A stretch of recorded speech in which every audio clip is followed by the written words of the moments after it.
ಇಡೀ ಪ್ರಪಂಚದಲ್ಲಿ ಪ್ರತಿಯೊಂದು ವ್ಯಕ್ತಿಗೂ ಮಿನಿಮಮ್ 150 ಜನ ಗೊತ್ತಿರ್ತಾರೆ. ಇಂಡಿಯನ್ಸ್ಗೆ 600 to 6000 ಪೀಪಲ್ ಪರಿಚಯ ಇರ್ತಾರೆ. ಅರ್ಥ ಆಯ್ತಾ? ಸೊ ನಿಮ್ಮ ಫೋನ್ ಕಾಂಟ್ಯಾಕ್ಟ್ಸ್ ಅಲ್ಲಿ ಇರ್ತಾರಲ್ಲ ನಂಬರ್ಸ್, ಅವರೇ ನಿಮ್ಮ ಕ್ಲೈಂಟ್ಸ್. ಅರ್ಥ ಆಯ್ತಾ? ಸೊ ಹೇಗೆ ಅಪ್ರೋಚ್ ಆಗೋದು ಅಂತ ನೋಡೋಣ. ಸೊ ನಮ್ಮ ಕ್ಲೈಂಟ್ಸ್ ಯಾರು ಅಂದ್ರೆ ಫ್ರೆಂಡ್ಸು, ರಿಲೇಟಿವ್ಸು, ಮತ್ತೆ ನಮ್ಮ ಇನ್ಸ್ಟಿಟ್ಯೂಟ್ ಅಂಡ್ ಇಂಡಸ್ಟ್ರಿಯಲ್ ವರ್ಕ್ ಮಾಡೋರು, employees, employers, neighbours, dentist, doctors, strangers, ಇವರೆಲ್ಲರೂ ನಮ್ಮ ಕ್ಲೈಂಟ್. ಯಾಕೆಂದ್ರೆ ಯಾರು ನೆಕ್ಸ್ಟ್ ಕ್ಲೈಂಟ್ ಆಗ್ತಾರೆ ಅಂತ ನಮ್ಗೆ ಗೊತ್ತಿರಲ್ಲ. ಬಟ್ ಬಹಳ ಸಲ ನಾವು ಅಂಥವ್ರನ್ನ ಮಿಸ್ ಮಾಡ್ಕೊಳ್ತೀವಿ. ಯಾಕೆಂದ್ರೆ ನಾವು ಅವ್ರ ಹತ್ರ ಬಿಟ್ಟು ಎಲ್ಲರ ಹತ್ರ ಹೇಳಿರ್ತೀವಿ. ಓಕೆ, ಸೊ ಇಲ್ಲಿ ನಿಮ್ಮ ಕ್ಲೈಂಟ್ ಲಿಸ್ಟ್ ಅನ್ನೋದು ಇದೆ. ಓಕೆ, ಇಲ್ಲಿ ಏನಾಗುತ್ತೆ ಅಂದ್ರೆ ನೀವು ಲಿಸ್ಟ್ ಮಾಡ್ಕೊಳ್ತೀರಾ. Next sir. ಸೊ ನಮ್ಮ ಕಂಪನಿಯಲ್ಲಿ ಒಂದು ಸಿಸ್ಟಮ್ ಕ್ರಿಯೇಟ್ ಮಾಡಿದೀವಿ. ಆ ಸಿಸ್ಟಮ್ ಅಲ್ಲಿ ಏನಂದ್ರೆ ನಿಮ್ಗೆ ಪ್ರತಿಯೊಂದು ವರ್ಕ್ ಕರೆಕ್ಟ್ ಆಗಿ ಮಾಡೋದಕ್ಕೆ ನಾವೊಂದು ಸಿಸ್ಟಮ್ ಕ್ರಿಯೇಟ್ ಮಾಡಿದೀವಿ. ಇಲ್ಲಿ ನೀವು ನಿಮ್ಮ ನೇಮ್ ಲಿಸ್ಟ್ ರೆಡಿ ಮಾಡ್ಕೊಂತೀರಾ. ನಾರ್ಮಲ್ ಆಗಿ ನಮ್ಮ ಕಾಂಟ್ಯಾಕ್ಟ್ಸ್ ಅಲ್ಲಿ 3 ಟೈಪ್ಸ್ ಇರ್ತಾರೆ: hot, warm and cold.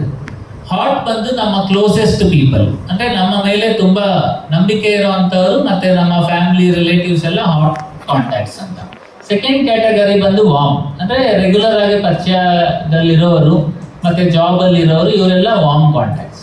And third category ಬಂದು ಕೋಲ್ಡ್ ಕಾಂಟ್ಯಾಕ್ಟ್ಸ್, ನೆನ್ನೆ ಮೊನ್ನೆ ಪರಿಚಯ ಆಗಿರೋರು, ಫೇಸ್ಬುಕ್ ಫ್ರೆಂಡ್ಸ್ ಆಗ್ಬೋದು, ಇವರೆಲ್ಲ ಕೋಲ್ಡ್ ಕಾಂಟ್ಯಾಕ್ಟ್ಸ್.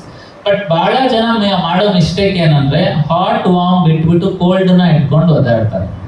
ಹಾಟ್ ಪೀಪಲ್ ನಿಮ್ನ ನೋಡಿ ಬರ್ತಾರೆ, ವಾರ್ಮ್ ಪೀಪಲ್ ನೀವು ಕೊಡೋ ಪ್ರೆಸೆಂಟೇಶನ್ ನೋಡಿ ಬರ್ತಾರೆ, ಕೋಲ್ಡ್ ಪೀಪಲ್ ಕಂಪನಿನ ನೋಡಿ ಬರ್ತಾರೆ. ಸೊ ಕೋಲ್ಡ್ ಪೀಪಲ್ಗೆ ಕನೆಕ್ಟ್ ಆಗಬೇಕು ಅಂದ್ರೆ ನೀವು ಆಲ್ರೆಡಿ ಈ ಹಾಟ್ ಅಂಡ್ ವಾರ್ಮ್ ನ ಕಂಪ್ಲೀಟ್ ಮಾಡಿರ್ಬೇಕು. ಅರ್ಥ ಆಯ್ತಾ? ಸೊ ಆ ತರ ಇದ್ದಾಗ ನಿಮ್ಗೆ ಈಸಿ ಆಗುತ್ತೆ. ಸೊ ಆ ತರ ನೀವು ಲಿಸ್ಟ್ ಮಾಡಿಕೊಂಡಾಗ ನಿಮ್ಗೆ ಈಸಿ ಆಗುತ್ತೆ. ಬಹಳ ಜನ ಬಿಸ್ನೆಸ್ ಮಾಡೋಕ್ ಮುಂಚೆ ಆ ನೇಮ್ ಲಿಸ್ಟೇ ಇರಲ್ಲ. ಹೇಗೆ ಅಂದ್ರೆ ಗೂಗಲ್ ಅಲ್ಲಿ ರೂಟ್ ಮ್ಯಾಪ್ ಇಲ್ಲ, ಒಂದು ಪ್ಲೇಸ್ಗೆ ಹೋಗ್ಬೇಕು, ರೂಟ್ ಮ್ಯಾಪೇ ಇಲ್ಲ, ಹೇಗಿರುತ್ತೆ? ನಾ ಇಲ್ಲಿಂದ ಹೈದರಾಬಾದ್ಗೆ ಹೋಗ್ಬೇಕು, ಬಟ್ ಮೈಸೂರು ರೋಡಲ್ಲಿ ಹೋಗ್ತಾ ಇದ್ದೀನಿ, ಹೇಗಿರುತ್ತೆ? ಸೊ ನಿಮ್ಮ ನೇಮ್ ಲಿಸ್ಟೇ ನಿಮ್ಮ ರೂಟ್ ಮ್ಯಾಪ್. ಓಕೆ, ಸೊ ಅದಾದ ನಂತರ ನೀವು ಮಾಡಬೇಕಾಗಿರೋ ಕೆಲಸ ಏನಂದ್ರೆ ಅವ್ರ ಹತ್ರ ಮಾತಾಡಬೇಕು. ಸೊ ಮಾತಾಡಿ ಫುಲ್ ಪ್ರೆಸೆಂಟೇಶನ್ ಹೇಳೋ ಅವಶ್ಯಕತೆ ಇಲ್ಲ. ಅವ್ರ ಹತ್ರ ಒಂದು ಅಪಾಯಿಂಟ್ಮೆಂಟ್ಸ್ ಫಿಕ್ಸ್ ಮಾಡ್ಕೊಬೇಕು. ಒಂದು ಒಳ್ಳೆ ಪ್ರಾಜೆಕ್ಟ್ ಬಗ್ಗೆ ನಿಮ್ಮ ಹತ್ರ ಮಾತಾಡ್ಬೇಕು. ಯಾವಾಗ ಮೀಟ್ ಆಗೋಣ, ಏನು ಅಂತ ಡಿಸೈಡ್ ಮಾಡಿ ಒಂದು ಒಳ್ಳೆ ಟೈಮ್ನ ಫಿಕ್ಸ್ ಮಾಡ್ಕೊತೀರಾ. ಫಿಕ್ಸ್ ಮಾಡಿ ಮ್ಯಾಕ್ಸಿಮಮ್ ಅಪಾಯಿಂಟ್ಮೆಂಟ್ಸ್ನ ಫಿಕ್ಸ್ ಮಾಡ್ಕೊತೀರಾ. ಅದಾದ ನಂತರ ಅವ್ರನ್ನ ನೀವು ನಮ್ಮ ಪ್ರೆಸೆಂಟೇಷನ್ಗೆ ಇನ್ವೈಟ್ ಮಾಡ್ಬೋದು. ಇನ್ನ ಒಂದು ಬ್ಯೂಟಿಫುಲ್ ಥಿಂಗ್ ಅಂದ್ರೆ ಅವ್ರು ಬರೋಕ್ಕಾಗಲ್ಲ, ನಮ್ಮ ಏರಿಯಾಲ್ ಟ್ರಾಫಿಕ್ ಜಾಸ್ತಿ, ನಮ್ಮ ಏರಿಯಲ್ಲಿ ಮಾತ್ರ ಮಳೆ ಬೀಳ್ತದೆ ಅಂತ ಎಕ್ಸ್ಕ್ಯೂಸಸ್ ಕೊಟ್ರೆ ಅವರ ಪ್ಲೇಸ್ಗೆ ನಾವು ಬಂದು ಎಕ್ಸ್ಪ್ಲೈನ್ ಮಾಡ್ತೀವಿ. ಇಲ್ಲಿ ನಮ್ಮ team managers and branch managers ನಿಮಗೆ ಸಪೋರ್ಟ್ ಮಾಡ್ತಾರೆ. ಆದ್ರಿಂದ ಏನಾಗುತ್ತೆ, ನೀವು ಫಸ್ಟ್ 20% ಕೆಲಸ ಮಾತ್ರ ನಿಮ್ದು, ನೆಕ್ಸ್ಟ್ 80% ಕೆಲಸ ನಮ್ಮ ಟೀಮ್ ಸಪೋರ್ಟ್ ಇಂದ ನೀವು ಯುಟಿಲೈಸ್ ಮಾಡ್ಕೊಬಹುದು.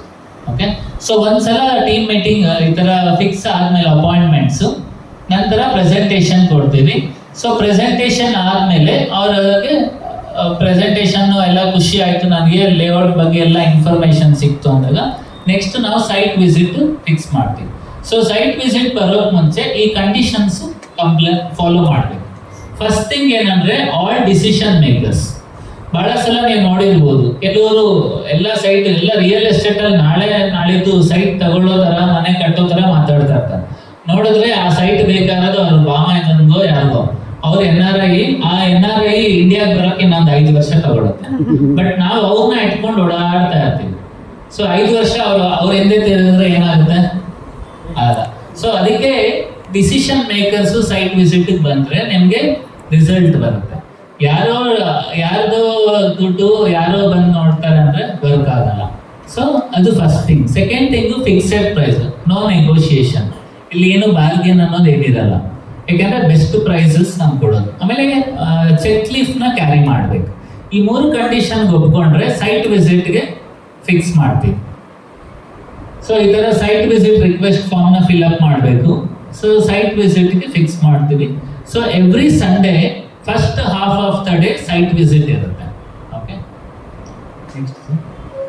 ಸೊ ಇಲ್ಲಿ ಏನಂದ್ರೆ ಅವರು ಖರ್ಚು ಮಾಡ್ಕೊಂಡ್ ಬರ್ಬೇಕು ಆ ತರ ಏನು ಎಕ್ಸ್ಕ್ಯೂಸಸ್ ಕೊಡೋ ಅವಶ್ಯಕತೆನೇ ಇಲ್ಲ. ನಮ್ಮ ಕಂಪನಿಯಿಂದ ಫ್ರೀ ಪಿಕಪ್ ಅಂಡ್ ಡ್ರಾಪ್ ಇರುತ್ತೆ.